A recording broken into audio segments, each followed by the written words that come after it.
ولش ټي وي یوټیوب چینل درنو لیدونکو اوریدونکو السلام علیکم ورحمت الله وبرکاته. قدرمن دوستانو دا یو ځل بیا د ډاکټر انجینر سیف الرحمن صاحب پاچا تاسو په دغه خدمت کې د زاړي خبرونو سره حاضر شوم. قدرمن دوستانو خو دې چې موږ سره د خبرونو تر پای اوري او ملتیا را سره وکي او زمونږ دغه یوټیوب چینل د سره سبسکرایب بیل آیکن ته ګوت اوري او لایکینګ هم وکي. دوستانو په فیسبوک کې په نظر راغله نو هم لایک او شیر وکي.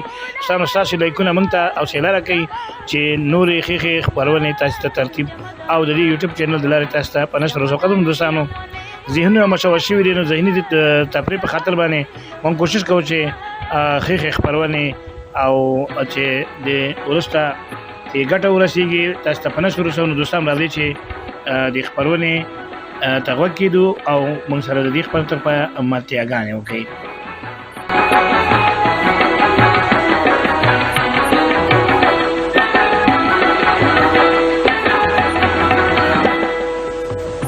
اول فکر درتنا اول فکر درتنا واسم درسني كاجي در پرسيدنا روا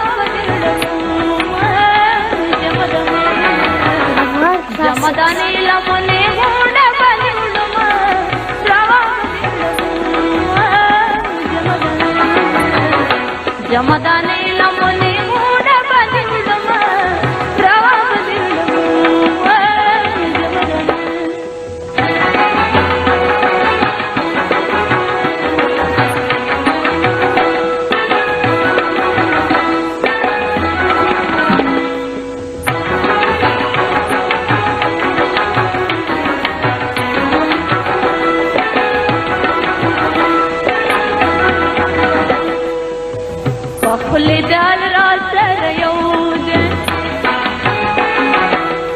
پخلی دیال را سر یوده دزرک تی دیران بیلی دی مینا روا بدی دگو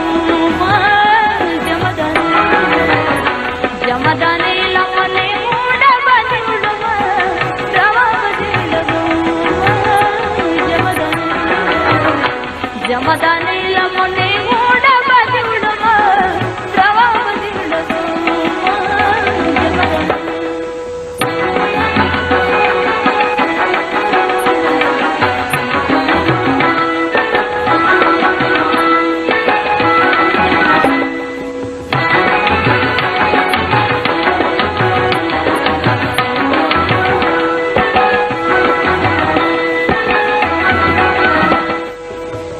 زړګي خونداو چې تاویړ